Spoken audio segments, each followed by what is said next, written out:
Бүтэнгэрийн аялгаа нэвтрүүлэг үргэлжилж байна. Нэвтрүүлэгт маань өргөдөн ирсэн дараагийн зочин бол Монголын радиогийн Шинэрэн радио станцын редактор, Монголын сэтгүүлчдийн эвлийн гишүүн. За сонсогчд маань зарим нь мэдж байгаа бах ган үзэг шагналт шагдэрсэрэн гэж. Байгаль орчин экологийн сэдвээр нэлээд нэвтрүүлэг дагнан хийдэг гэж хэлэхээр нөгөө шагаа юу гэж зарим сонсогч бодож байгаа бах. Өдрийн мэнд айлтгая. За баярлалаа өдрийн мэнд. Тэгэхээр өнөөдрийн нэвтрүүлэгтээ бид дуу төрсөн түүхийг хойчлуулж байгаа юм л да. Таны Алтан цайдан мижи гэж сайхан дуу. Дуучин оюун бэлгийн дулсан энэ дуу радиогийн алтан санд байдаг. Энэ дуу хэрхэн яаж бүтсэн хийгээд радиогоор овоглох болсон. Учир шалтгааныг сонсомоор байна л да. Миний өөрийн үү? Тийм. Миний өөрийн радиогийн шагдрасрын гэдэг бол за 1980-аад оны дунд үеэс их тийм аа.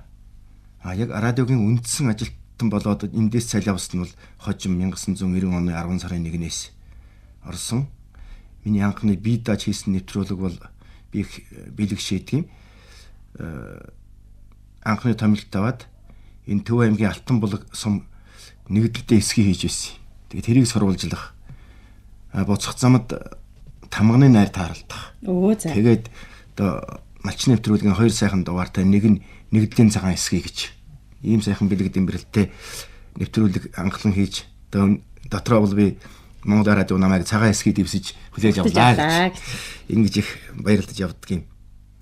За 85-аас хойш гэдэг нь бол үндсэндээ нөгөө би чинь цаг уурын мэргэжлийн хүн болохоор энэ цаг уурын нэг одоо орос гол дуу модон нэр томьёонуудаар л ингээл нэг бар онцгүй нутгаар гэдэл диктороор уншуулдаг мэдээвэлээ шүү дээ. Тийм ээ. Энэ үнийг яг малчин хүнд нэг тийм чигэнтэн хаалттай нэг монгол хэлээр хэлждэг болох юмсан гэсэн санаагаар 85-аас хойш радиороо гүйсэн хүн цагуурт байх та. Тэгж бодол радиовт ч би сэтгэлтэй болсон, радиовт над сэтгэлтэй болсон юм даа. Тэгээд хэлсэн. Очирсан байх нь л дээ. Алтан цайдан мижи дууны тухайд ер нь би итгэднэх дуу шүлэг бичээд дахиад байдагчгүй. Тийм ч доо манай өрөөний хүн бол аваргууд юм чинь. Сэндийн чимэдэр, ланагийн мөнгөдөр, цогдоржийн бавуудар, пүрүжмийн баяр сайхан. За хуучин байснаас одоо зохиолч одоо нэг Америк хвчлаад марчдаг шүү дээ. Инх болтойгоо. Одоо цодвын инх болд байж байна.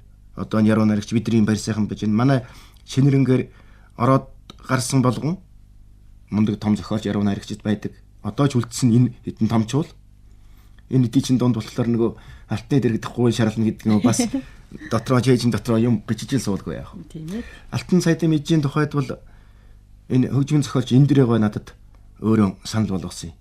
Ер нь би дөрөвний хэлсэнтэй ч авсалдах байх. Миний нэг хитэн дуунууд дандаа хөгжмийн зохиолчийн саналаар бүтээд байдаг. Ганцхан дуу л миний өөрийн саналаар явсан. Бас сони юм тийм. Алтан цайдан мижийг Эндрэгой нэг өдөр уцтаад гөхөхийн дүүхээ төвийн тухай кино хий гэж. За. Юу киног нь дүүхээ төвийн тухай дуу хий гэж. Тэгэхээр албан байгууллагын тухай дуу хий гэдэг яа тийм. Тэр дүүхээ төв дээр шоочиж уулзъя. Гэвд уулзлаа.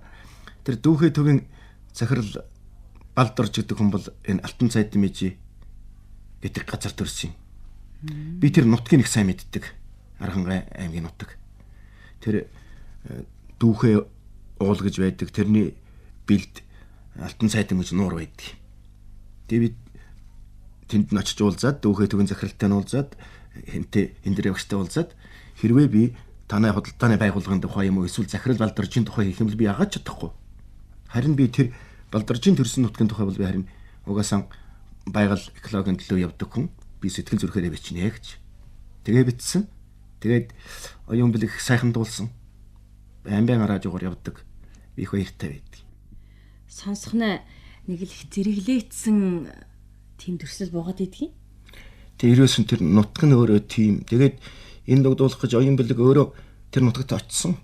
Өөр тэгж байж нэг жинхэнэ өөр юм болгож байж. Сэтгэл авчиад дуулсан байх ч боддгийг.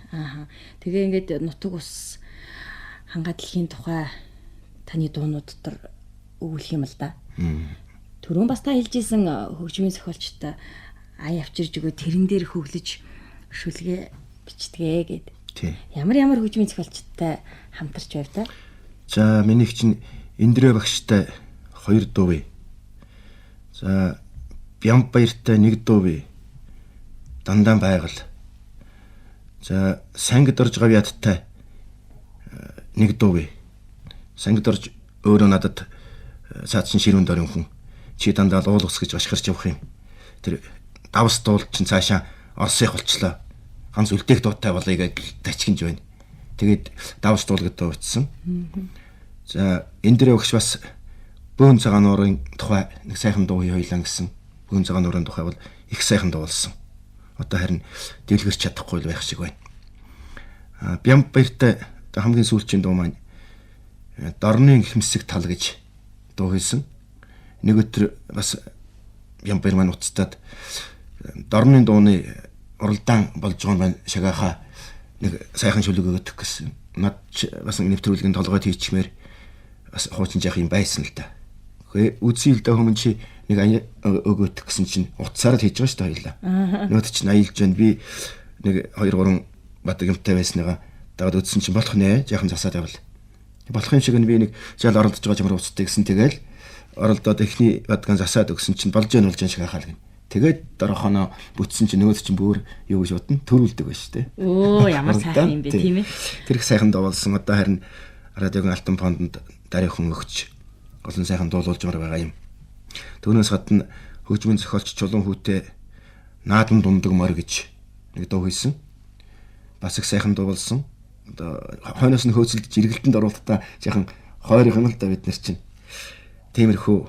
За бараг анхны гэж хэлэхдээ бол харин 3 бичир нутаг гэж дархны хонлын үзгээд хөгжмийн зохиолч. Тийм. Тэрнтэй хийсэн. Тэгэл энэ тентхийн хүмүүстэй л ингээл таарлцсандаага хийчихэл ингээл явж байгаа. Олон уран бүтээлчдийн арга барил таны шүлэгт бас нөлөөлдөг үү?